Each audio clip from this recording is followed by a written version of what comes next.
guys, welcome to my channel. Interpreting insurance contract, special consideration part 2.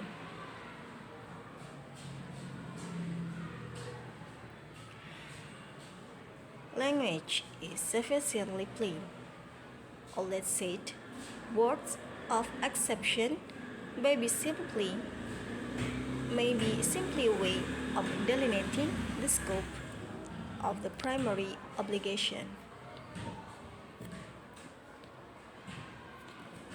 2.11 The court must adopt an approach to the interpretation of insurance of exclusion, which is sensitive to the purpose and place in the insurance contract. The court should not adopt principles of construction which are appropriate to exemption clauses. Provisions which are designed to relieve a party otherwise liable for breach of contract or in tort of that liability. To the interpretation of insurance exclusion, because insurance exclusion are designed to define the scope of coverage the insurance policy is intended to avoid. To this end, the court should not automatically apply a contract preferentum approach to construction. That said, there may be occasions where there is a genuine ambiguity in the meaning of the provision, and the effect of one of those constructions is to exclude all the most of the insurance cover which was intended to be provided.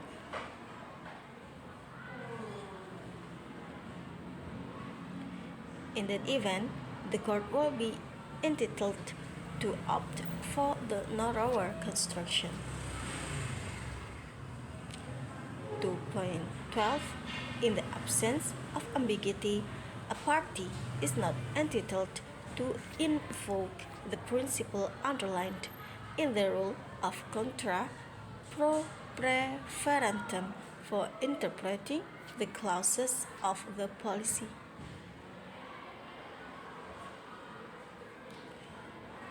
The presence of ambiguity in the language of policy is the sine qua non for invocation of the contra pro preferentum rule.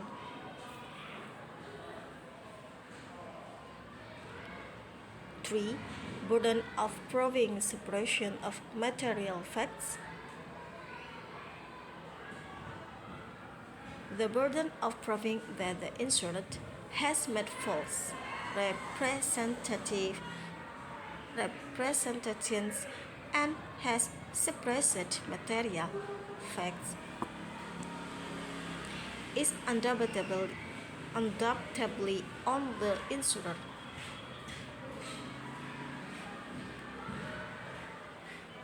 Conclusion: insurance contracts must be interpreted and construed in accordance with well-established principles of construction, some of which also generally apply to commercial contracts.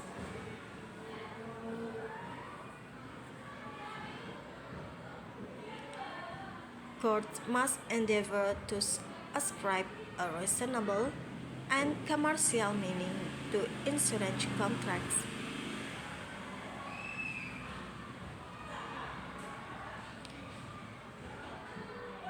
And must not seek to through the interpretation.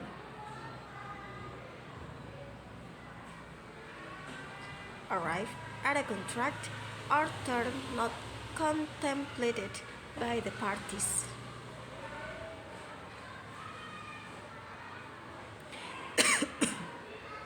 In other words, courts are not permitted to rewrite the contract between the parties.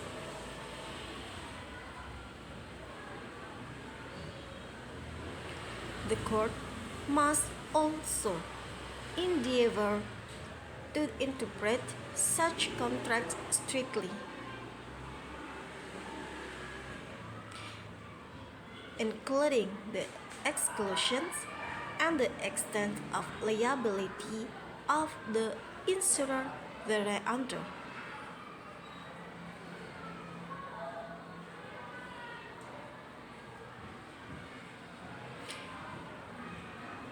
In interpreting an insurance contract, the court may also take into consideration other commercial documents that form part of the policy,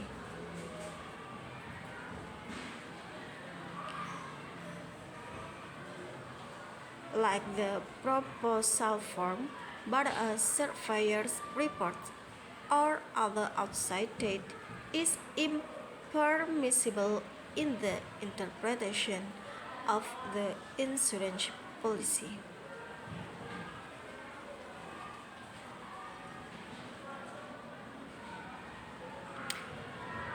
The entire contract must be read as a whole while interpreting it.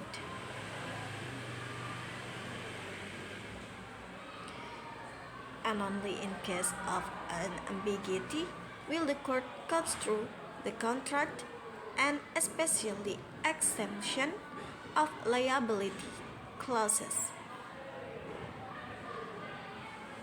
Contra proferentum, again the insurer.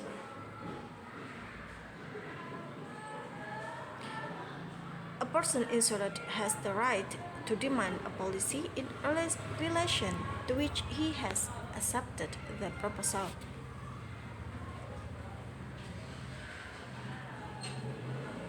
Read with the relevant cover notes.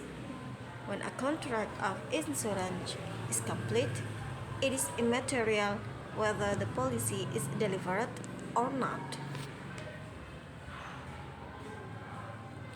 as the rights of the parties are regulated by the policy which ought to have been delivered.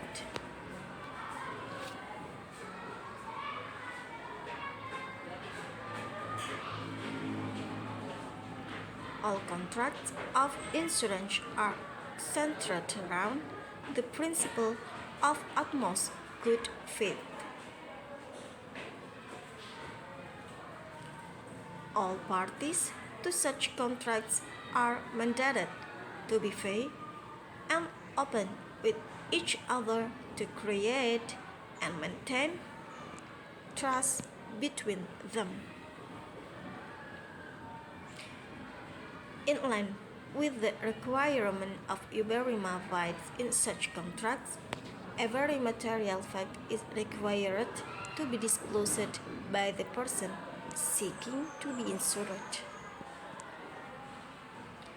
Any fact which will influence the mind of a prudent insurance in deciding whether or not to accept the risk is a material fact.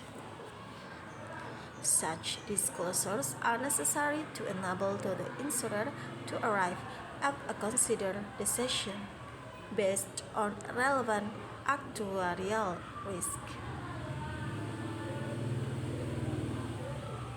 Each representation or statement may be material to the risk on the part of the insurer.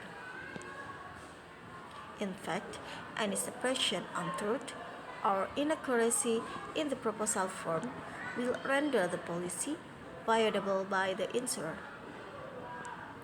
Particularly, the burden to prove misrepresentation or suppression by the insured would lie on the insurer. Such duty of disclosure remains up until the conclusion of the contract and includes a duty to disclose any material alternation in the character of which may take place between the proposal and its acceptance.